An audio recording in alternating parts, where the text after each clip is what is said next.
Alright guys, welcome back to the channel. Definitely appreciate the support. I wanted to get into a forgotten route, and I gotta be honest, in every single football game, I say football game now because now college is into the mix, but usually I just say Madden. But when I get into Madden, there's things that I always check first, how things are coded on defense, etc. But on the offensive side of the ball, you may be surprised. I check to to see how this particular route works against the coverages in the game. All right, and it's a very simple route, and it's not a sexy route. And it's my belief that a lot of people don't use it. I probably played, I don't know, maybe 30 games so far this year. I haven't seen somebody throw this route not one time, and it's the quick out. And that may not seem like a sexy route for a lot of people because, for one, they think it's dangerous. They're afraid of getting picked off, and obviously it's pick six if he picks it off. And then also, it seems like it's not a great reward and just a high risk. So even if you do make the throw, you're thinking, okay, it's only a measly 5 yards. So people don't even think about that. And another thing is, a lot of people's mentality is, they search one play touchdowns against cover three or one play touchdowns every single time against cover two. And those are the things that they look at on YouTube. And I think with that mentality, your offense suffers as a whole because then, you're never really developing a quick game or a quick passing game, which I think is far more important to have than to have these one play touchdowns that you're constantly seeking for. All right, so without further ado, I know this sounds redundant, and I always do this. I hate to keep doing this, okay, but I always do this because of, I may have newcomers on the channel. All right, I'll be real quick with this. This is a numerical sequence I put together years back because I love pre-snap reading and I love reading the defense, but I was always kind of lost in the sauce, I guess you could say, because I would read a defense and I'd be like, okay, this looks like cover two zone, and it just didn't feel structured. So I sat down and I thought about it, and when I thought about it this way, I'm like, hey, you know what? No matter what defense anybody calls, it's going to fall under one of these 6 different shell coverages. And when you condense it down to this, it just makes life easier. And I've gotten so much better since I put this together, and I hope it will do the same for you. Okay, so with this particular route, it is simply the out route, as I stated. And I'm going to show you in this video, you can run it against cover 4, you could run it against cover 0, and where it's most effective is against cover 3 and cover 1. Right? So there's really only 2 different set of coverages that I don't like running it against. You can run it against 2-man, because I practice on the practice field. And, why don't I just go ahead and show it real quick. All right, so this is against cover 4, and I'm going to show you in-game action as well, where, obviously he's reading 2 to 1, he's reading 1 to 2. If you don't know, if you draw a line down the center, you count the receivers outside in, it'd be 1, 2, 3. All right, so you guys should know what quarters is all about, right? And we're just gonna turn him to a speed out. Okay, now in real life, I got to say this, in real life, from my understanding, I believe that these corners and safeties, they do read the quarterback drop step in like quarters defenses first before they move on to their reads, because if it's a 1-step drop or a 3-step drop, your drop step is directly tethered to the route concepts that you have called. Okay, so you're not going to have a 7-step drop by the quarterback and then you're running dragon on both sides, right? Because by the time he gets to the end of his drop, the routes will be already way past due for him to throw the ball, right? Your drop step is completely tied to the route concepts. So if the corner reads the drop step of the quarterback and it's a 3-step drop in quarters, well, then he can get his eyes on the receiver, and instead of him playing more passively, he could be a little bit more aggressive on the short, quick game, right? Because, if you're a 3-step, 1-step drop, then obviously the ball's going to come out quick, right? But I don't think that Madden, I keep saying Madden, guys. I'm so bad with that. I don't think that they really tie that down in this game, which is kind of a shame. I've noticed in cover 0, when they run slants, they do play it a lot more aggressively, which is something that I love. Because in cover 0, obviously, you want to be a little bit more aggressive on short routes because the ball has to come out quick. All right, so why don't I stop rambling? And I'll show you. I run it a quick out. And what I do is, okay, in quarters or a look like this, I'm just really eyeing this defender post-snap, okay? If he, turns back at all, looks to play passive at all, then I'm just automatically throwing a route. And you just got to throw it in rhythm, right? So right here, okay, I know I can throw it. Throw it in rhythm before he breaks out. And look at that, you pick up a good 6-7 yards. And I can't tell you how deadly it is in game. This is probably my #1 used hot route if I change from the routes in my play. As you see, kind of bends it out. We throw it in rhythm. And obviously, I'll show some more clips. Now, theoretically, I used to only run this out route against cover 3 and cover 1. That's where it's most efficient, and I'll show you why. Now, this is where, so that's cover 4, right? We like it. Against 2 zone, I knew before I tried this in practice field, I would never throw this, right? But I just want to showcase that you can't throw this against 2 zone. Okay, and obviously we know why. We have a flat defender in the corner, and he's going to play with outside leverage to reroute you inside, and we're really just running into the corner, right? So obviously an out route against cover 2 zone is a horrendous route to throw. That's just something you should never throw, right? He's playing outside leverage. Okay, but I just wanted to throw this in here to, kind of confirm that you just cannot throw this against cover 2 zone. I mean, looking at it on paper, you would never do that, right? This is cover 0. As you can see, this is something you can have in your bag when you're in a bind and you're getting heavy pressure and you see off coverage. There's another main thing about the out route. You want to have off coverage. You don't want press when you throw this, okay? And this is something you could just check into, right? Look at how we pick up a good, 6 or 7 yards, which is good to go, right? So I guess I wanted to show it on this side, and I'll show you in-game footage as well. Again, you just got to throw in rhythm, get used to it, and you will annoy your opponent. Now, this is where it is most deadly for me. This is where I originally started implementing the out route in my offense maybe like 5 years ago. All right, because when you think about cover 3, right, I'm always thinking about the outer shell of the coverage, which is the corners and the safety, okay? And what I mean by outer shell of the coverage, they are the last path of resistance to the end zone, okay? So let's just imagine this curl flat defender run something like this and then bend back inside, and he bites on the route, right? Quarterback rips it in there. Okay, you got a big play. However, we're just going to get people rallying to the football, and we'll still, get a tackle, right? As opposed to this player, if we were to run a curl and go, and he bites on it, that's a touchdown, right? Because he is the outer shell of the coverage. That's what I mean by outer shell. So like in cover 2 zone, the outer shell would be the 2 deep safeties, right? So you're thinking on it on this way, because in cover 3 you are a deep thirds player. Okay, they're a lot more passive as opposed to playing like man-to-man coverage. All right, or like 2-man. And again, the reason why is because they don't want to get beat deep down the field. So with that said, if he's an outer third, let's just imagine that nobody else is playing, right? This out route is going to be open every single time. He's just never going to jump the out route, especially in the game, okay? So with that said, when they're in single high, especially cover 3, I don't even look at this player, really, for the most part, okay? The player you want to be concerned with is the second defender in, because he's more of the flat control, curl the flat, all right? But because he's tucked inside closer towards the box, he can never make it for this out route.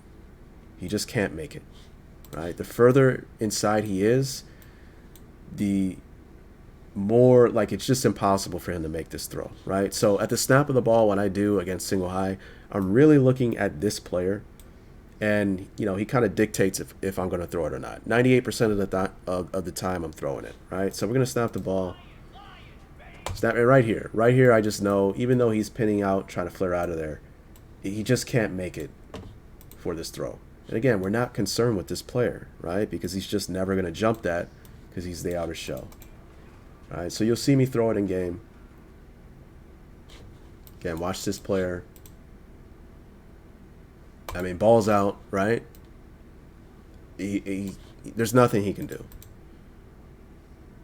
Okay, and with that said, we can tether that with a different route later that I'll show you to make it even more impossible for him to impact what we're doing on the offense with the quick game. All right, snap the ball, looking at the player, he can't make it, throw it out, and 7 yards.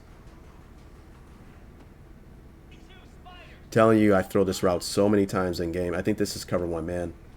And cover one man, I mean, it's a little bit different because he's in man-to-man coverage. However, he still does not want to get beat deep. So he's just never going to just drive on the out route and take it out, especially with off coverage, right? Again, this is against off coverage, all right? When it's pressed, then obviously you don't want to throw this. All right, so if we snap the ball and we look at him and we see him pinning inside, that's when you know it's man-to-man coverage. I'm already ready to throw this. We throw the out. And what do you know? We pick up an easy 6-7 yards. So I showed you 4, 2 zone, no, right? Cover 0. Yeah, we like it. This is 2 man. Showed you 3 and 1, right? So those are the 4 coverages that I love throwing it against. 2 man, I don't throw it against, but if you really want it to be a guy good at throwing the out route, well, you don't even have to be good. If you want to be a master at it, you can theoretically throw this against 2 man because, again, he's playing with inside leverage. The problem is he's playing press and trail technique. But, you know, the thing with man-to-man coverage, if you think about it, he's playing the man, the receiver, and he's not – when in zone coverage, you really have your eyes on the quarterback as well. In man-to-man coverage, your head – you're not really – like, as you can see, how can he know where this ball is? But again, this is a video game, so we can't necessarily, you know, attack with that mentality. I would like it for it to be that way. But as you see, when you press and you're turning with him, he doesn't know where the ball is. And this is where the back shoulder fade, you know, those types of throws are good because, again, he just doesn't know where the ball is, right? So... But you can practice this against 2 man and see where you get. This is me practicing it. But I just don't feel comfortable using this in online games, right? But I'm just showing you the pretty cool animations we get on this out route against 2 man. But for me, when I see 2 man, I just attack 2 man in different ways. Maybe I will practice this later because I just like how pretty it can look. All right. We'll go ahead and get to some game footage, I believe, at this point. So right away, you know, I'm coming out with my play, and right away when I see single high, I'm like, okay, good to go, right? I'm going to attack this. Now, here's another thing. This is something that's not ideal, where the strong side of my formation is on the boundary side of the field. One of you guys asked the question on what I'm doing against players who do this, who align their, you know, they call it FIB, formation into the boundary, where you're putting the passing strength on the short side of the field. And I do have a video that I'm going to put out on that. Ideally, you don't want to do this as an offense, but there are times, you know, some teams like to do this for certain reasons. And one of the reasons why you may want to do this is if the defense is overcompensating their defense to the strong side when you align them into the boundary, leaving all of this space on the weak side. And when you have a stud receiver, sometimes it may be a good idea if a team is doing that, to where you put the formation into the boundary and they overcompensate their defense to this side, and now your stud receiver has all of this space one-on-one on the backside, right? So here, let me turn this down. I mean, right away, I'm like, okay, I'm going to throw this. Now, think about it. What defender can impact this out route, right? If you're in an outer third corner, obviously not. Man-to-man, I'm not concerned with that, right? Because you don't have safety help, so it's not like you can drive on the out route, right? So it's the second defender in, who may be flat control. The second defender in is way over here, right? I don't care if you were to put him in the hard flat, right? Maybe I should check that. But there's just no way he can make it all the way over here for this out route, right? So just by alignment alone, this out route should be good to go. Snap, one step, already going, right? Well, imagine if they had a cover zero blitz called. In no world should I ever be getting hit as the quarterback if the ball's coming out this quick, right? Ball's out. 15 yards on a measly out route, right? Single high again. Throwing it out. I mean, right here, we're looking at this guy. He just can't make it, right? Outer third of the coverage, or outer shell. And look at that, we pick up 20 yards.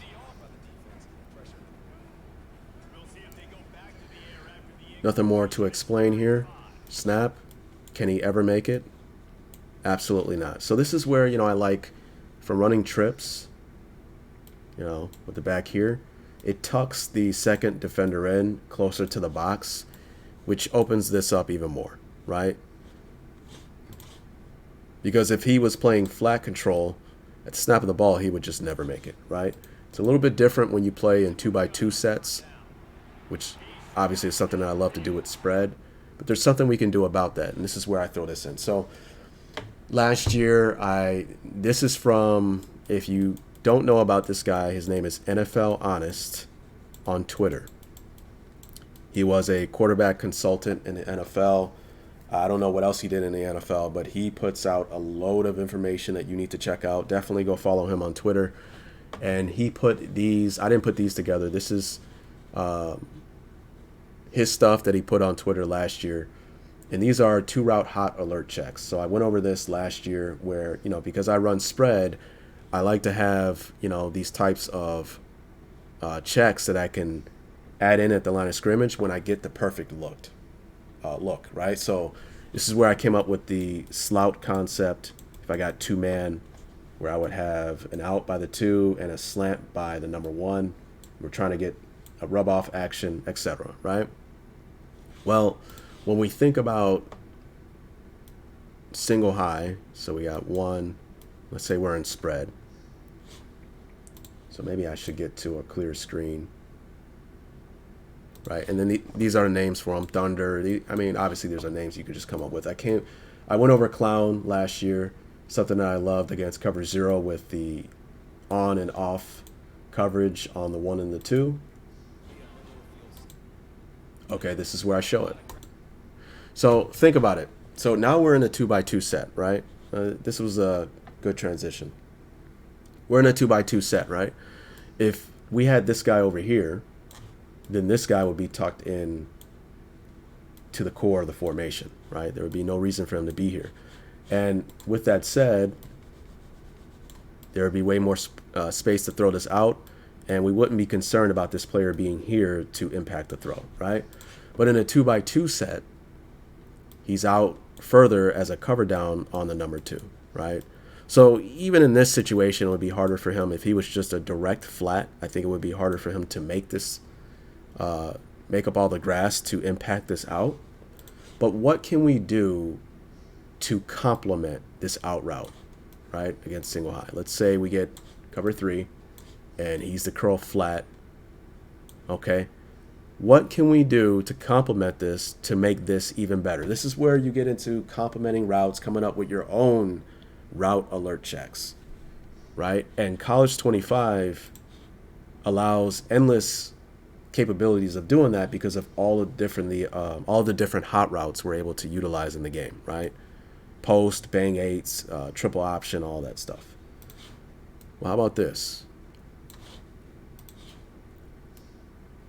If he somehow flies out and is able to make a play on this ball, then how about we just turn him into a hitch, right? So now we're putting so much pressure on the second defender in. We're not concerned about this player at all.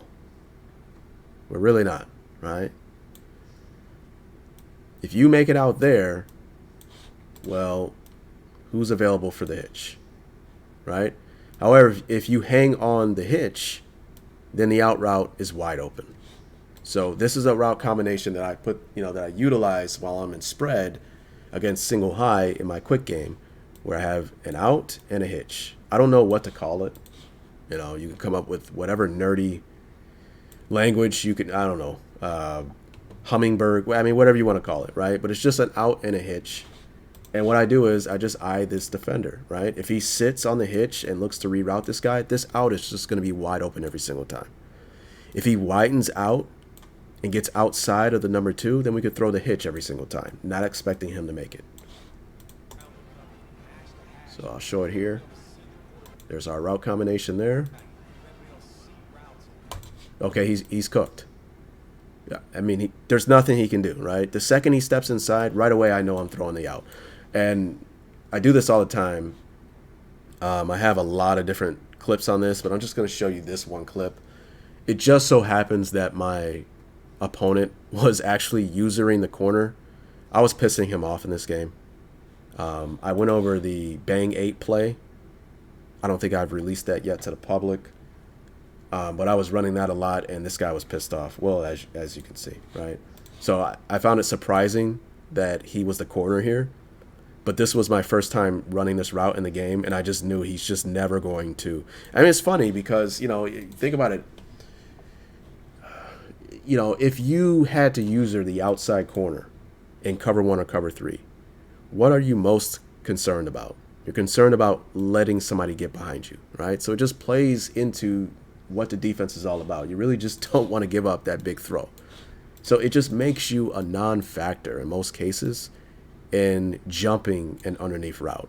Okay, and in real life, I would assume that if an offense was playing against a defense that was doing single high a lot, and the wide receiver ran an out route, and maybe after the second or third time, this corner gets a little bit pesky on that and kind of drives, and you still complete the throw, I can almost guarantee you this guy would go back and let the quarterback know, hey, you know, we're on the sideline. You know, I'm pretty sure they do this. And obviously they have film. Hey, when we ran, you know, our route package against single high, he jumped or he played a little bit flat on that out route in single high. So obviously what they can do from that point, at some point later in the game, they can now tag like a double move on that. And then it would just be a touchdown, right? So I would like that to be in the game. I would like it to where I can call an out, and then maybe there's another button you could press in the hot route adjustments to turn it into a double move, right? Obviously, we're not at that point yet. So I threw it. I was just completely unafraid of him jump. I just knew he's just not going to do it, right? You see how he's just flying upfield, right? And we pick up a good 10 yards on an out route. So that's it. That's the video. Add this to your game. I'm telling you, once you get really good with this out route, you'll just be throwing jabs. And if I didn't say it earlier, you want to set up your haymakers with your jabs. You don't want to set up your jabs with your haymakers, right? Your quick game can be a problem against opponents because now you're stretching the field horizontally, and you can add it to your running game. They can't load up the box. You start throwing in RPOs. I mean, you know, capabilities are endless. So I'll leave it at that. I hope you guys got something from this video, and I hope you start implementing the quick little out route into your game. Peace.